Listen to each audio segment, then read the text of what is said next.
Hey students, welcome to our YouTube channel Zenith education.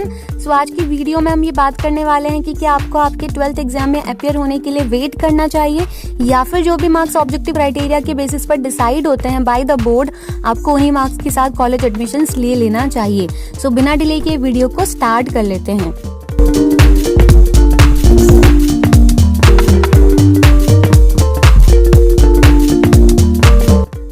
अगर आप IIT JEE exam के लिए प्रिपेयर कर रहे हैं तो बच्चा आपको दो चीज़ें बहुत क्लियर होनी चाहिए। पहली चीज़ ये है कि IIT JEE में अपियर होने के लिए आपको कोई भी परसेंटेज रिक्वायरमेंट नहीं दी जाती है।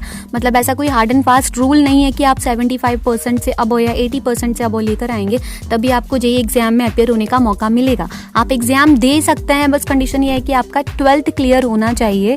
और सेकेंड कंडीशन ये है कि आपके मेन सब्जेक्ट्स में फिजिक्स, केमिस्ट्री और मैथ्स ज़रूर होना चाहिए।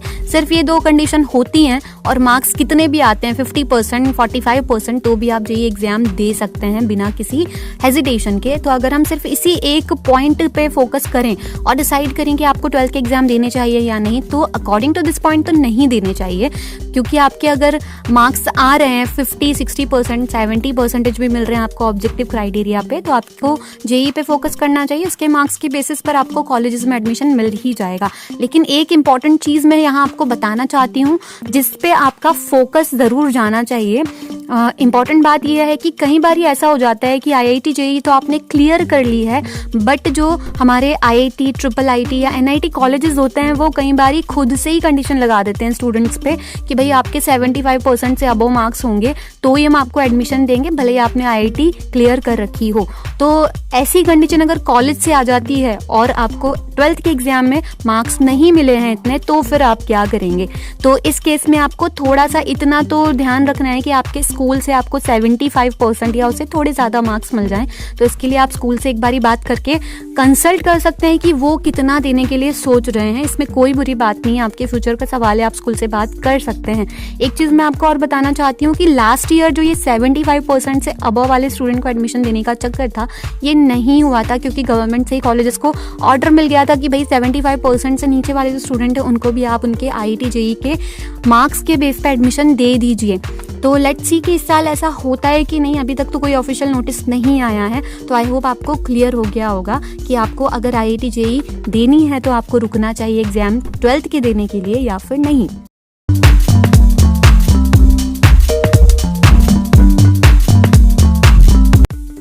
यार, अगर आप नीट एग्जाम देने के बारे में सोच रहे हैं तो आप लोग तभी एलिजिबल माने जाएंगे to appear in NEET exam अगर आपके 11th 12th में फिजिक्स, केमिस्ट्री और बायोलॉजी मेन सब्जेक्ट रहे होंगे, प्लस आपने 12th में सारे सब्जेक्ट क्लियर कर रखे होंगे, प्लस परसेंटेज रिक्वायरमेंट है यहाँ पे, मतलब परसेंटेज क्राइटेरिया है।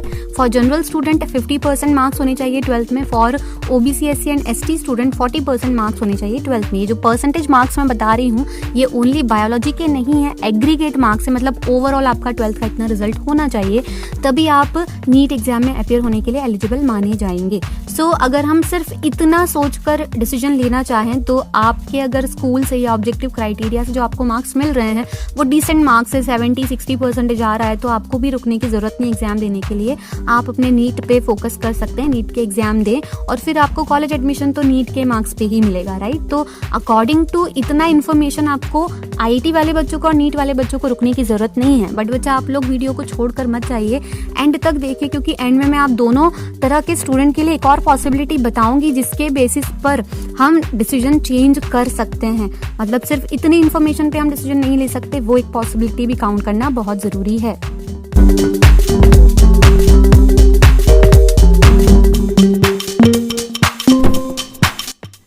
फॉर UPSC एस्पिरेंट या कोई भी सिविल सर्विसेज के एग्जाम के लिए जो प्रिपेयर कर रहे हैं बच्चे, उनके लिए परसेंटेज क्राइटेरिया तो है ही नहीं।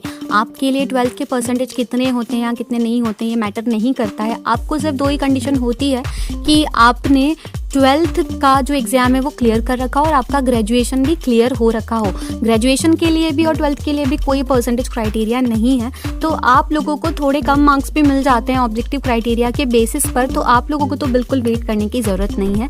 आपको अपने UPSC पे फोकस करना चाहिए। आप आराम से किसी भी डिसेंट से कॉलेज में एडमिशन ले लीजिए, क्योंकि UPSC का कंडीशन होता है कि ग्रेजुएशन होना चाहिए, तो ग्रेजुएशन कर लीजिए आप और UPSC पे फोकस कीजिए। आप लोगों के लिए तो वेट करना बिल्कुल वेस्ट बेस्ट ही होगा।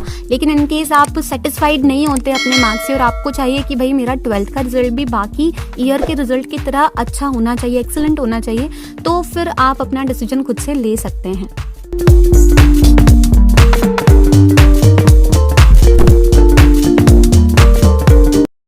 यार अब ऐसे बच्चों की बात कर लेते हैं जिन्होंने ऑलरेडी 12th में डिसाइड कर लिया था कि साल भर बहुत अच्छे से पढ़ाई करनी, एग्जाम में 4 देना है ताकि इतने अच्छे परसेंटेज आएँ कि हम सेंट्रल यूनिवर्सिटी में आराम से एडमिशन ले सकें। सेंट्रल यूनिवर्सिटीज़ जो होती हैं इंडिया की one of the best universities होती हैं और इसीलिए बहुत सारे स्टूडेंट्स चाहते हैं कि उन्हें वहाँ से पढ़ने का मौका मिले। तो अगर आप ऐसे स्टूडेंट हैं, आपने ऑलरेडी एक सेंट्रल यूनिवर्सिटी को टारगेट कर रखा है, तो सबसे पहली चीज़ आप ये कीजिए कि इस ईयर उनका जो एडमिशन क्राइटेरिया है वो क्या होने वाला है, इसके बारे में कंप्लीट इन्फॉर्मेशन निकाल लीजिए। लाइक अगर हम DU की बात करें तो हर साल DU में मेरिट बेस्ड एडमिशन हुआ करते थे, बट इस साल उन्होंने कहा था CUCET लेने के लिए, जो कि अब लग नहीं रहा है कि वो ले पाएंगे। अगर हम JNU की बात करें तो वो हमेशा एंट्रेंस टेस्ट के बेसिस पर एडमिशन देते हैं और इस बार भी वो उसी चीज़ के लिए रुके हुए हैं।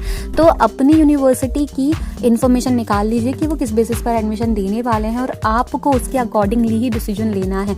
लाइक अगर DU मेरिट बेस्ड एडमिशन दे रहे हैं तो आपको पता ही है कि आपको बहुत हाई स्कोर चाहिए होगा 12th में, क्योंकि वहाँ का कट ऑफ बहुत हाई जाता है। और अगर आपको ऑब्जेक्टिव क्राइटेरिया के बेसिस पर उतने हाई मार्क्स नहीं मिल पाते हैं तो या तो आपको 12th का एग्जाम फिर से देना पड़ेगा या फिर DU में एडमिशन लेने का जो ड्रीम है उसको छोड़ना पड़ेगा। सो आप खुद से डिसाइड कीजिएगा कि आप क्या करना चाहते हैं। अगर आप किसी ऐसी यूनिवर्सिटी को टारगेट कर चुके हैं जो एंट्रेंस टेस्ट के बेसिस पर एडमिशन देने वाली है, तो आप अपने 12th में डिसेंट से मार्क्स अगर आपको मिल जाते हैं तो उससे सेटिस्फाई होकर उसे छोड़ दीजिए। अब एंट्रेंस टेस्ट की प्रिपरेशन करिए ताकि आपको अपनी ड्रीम यूनिवर्सिटी में आसानी से एडमिशन मिल सके एंट्रेंस टेस्ट के मार्क्स के बेसिस पर।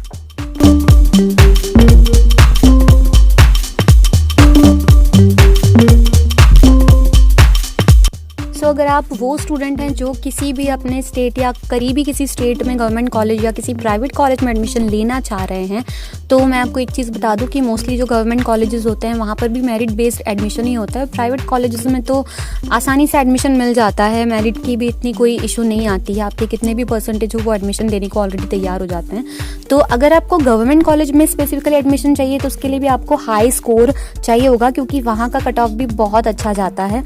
और काफ़ी सारे स्टूडेंट गवर्नमेंट कॉलेज में इसलिए एडमिशन लेना चाहते हैं क्योंकि एक तो वहाँ का जो फीस स्ट्रक्चर होता है वो थोड़ा कंपैरेटिवली कम हो जाता है, थोड़ा क्या बहुत ही कम हो जाता है, और वहाँ की जो एक ऑथेंटिसिटी होती है वो भी बहुत ज़्यादा होती है। तो अगर आप गवर्नमेंट कॉलेज में एडमिशन लेना चाहते हैं तो आपके 12th के मार्क्स बहुत अच्छे होना चाहिए, एटलीस्ट 85 अबव तो आपके परसेंटेज आने ही चाहिए।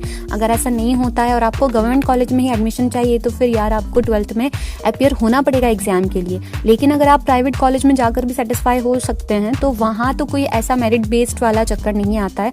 इवन आपके 50% भी आएंगे तो कोई भी प्राइवेट कॉलेज आपको आराम से एडमिशन दे देगा।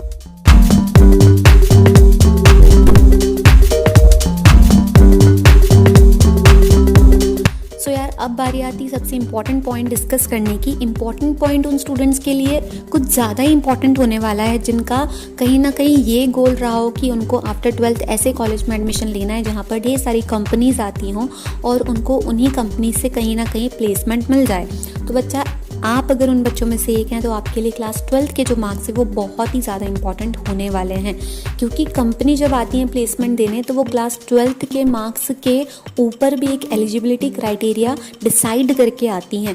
आपको पता होगा कि पहले वो रिटन टेस्ट लेते हैं, फिर एक और रिटन टेस्ट होता है, कई कंपनीज 2 लेती हैं, कई कंपनीज 1 लेती हैं, और फिर उसके बाद वो फाइनली इंटरव्यूज़ लेते हैं और उसके बाद अपने एम्प्लॉयज़ सिलेक्ट करके चले जाते हैं। तो जब वो रिटन टेस्ट लेने वाले होते हैं तो ऐसा नहीं होता है कि वो कॉलेज में जितने भी बच्चे हैं सभी का रिटन टेस्ट ले लेंगे। वो बच्चों को फ़िल्टर करना शुरू कर देते हैं, मतलब बच्चों को छांटना शुरू कर देते हैं, और फिल्टर जो होता है वो क्लास 12th के मार्क्स से ही लगना शुरू होता है। तो मान लीजिए कि अगर आपके क्लास 12th में 60% आए ऑब्जेक्टिव क्राइटेरिया के बेसिस पर, जिससे आपको कोई खासी दिक्कत नहीं हुई, JEE देने का मौका मिल गया, या JEE नहीं दिया, आपने कोई कॉलेज में एडमिशन लेना चाहते थे उसमें भी आपको आसानी से एडमिशन मिल गया, या जिन कॉलेज में एंट्रेंस टेस्ट के बेसिस पे एडमिशन होना था वहाँ से आपको उस टेस्ट के बेसिस पे एडमिशन मिल गया। अब क्या हुआ, कंपनी आई कॉलेज में, आप बिल्कुल पढ़ाई में नंबर 1 चल रहे थे, आपने सारी चीज़ें परफेक्टली की हुई थी, आपको सब कुछ आता था, जो एक कंपनी ढूंढती है अपने एम्प्लॉय के अंदर वो सब कुछ आप में था।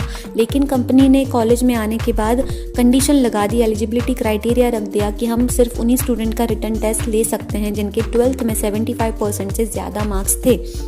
तो ऐसे में होगा क्या कि आप इतने टैलेंटेड होने के बाद भी एलिजिबल नहीं माने जाएंगे कंपनी के रिटन टेस्ट के लिए। अगर रिटन टेस्ट में ही आपको बैठने का मौका नहीं मिलेगा, वो पास नहीं कर पाएंगे, तो फिर इंटरव्यू कैसे होगा? मतलब आपका तो पूरा चांस ही चला गया कंपनी से प्लेसमेंट लेने का। तो आपको ये चीज़ बहुत ध्यान में रख के आगे चलनी है। आपको ऐसा नहीं करना है कि आपके 60% आ गए मार्क्स और आपको आसानी से कॉलेज में एडमिशन भी मिल गया। आपका कॉलेज भी बढ़िया है जहाँ पर कंपनीज आती हैं, तो आप वहाँ पे एडमिशन ले लें, क्योंकि बच्चा फिर आगे आपको प्लेसमेंट में दिक्कत आ सकती है इतने मार्क्स के साथ। लेकिन अगर आपका स्कोर अच्छा आ रहा है 12th में, तब कोई इशू नहीं होगा। तो आपको इस केस में भी डिसीजन इस पॉइंट ऑफ व्यू के साथ लेना है कि अगर आपको कंपनी प्लेसमेंट चाहिए तो आपके 12th के जो मार्क्स हैं वो एक्सीलेंट होने ही चाहिए। सो आई होप आपके सारे जो डाउट्स हैं वो क्लियर हो गए होंगे। कोई स्टूडेंट ऐसा रहा हो जिसके अब तक भी कन्फ्यूजन क्लियर नहीं हुआ है, जैसे कोई डाउट अब तक भी रह गया है, तो वो मुझे मेरे इंस्टा आईडी पर DM करके कांटेक्ट कर सकता है। मैं वहाँ पे उनसे पर्सनल 1-to-1 चैट के थ्रू बात कर लूँगी। और भी कोई इसके अलावा दिक्कत आ रही हो, कोई कन्फ्यूजन हो रहा, तो आप कमेंट बॉक्स में लिखकर बता सकते हैं। मैं पॉसिबल होगा तो उन सारे टॉपिक्स पे वीडियो भी बना दूँगी। सो बच्चा, आज की वीडियो में बस इतना ही। मिलते हैं अगली किसी वीडियो में, तब तक के लिए अपना ख्याल रखिए। All the best for your future.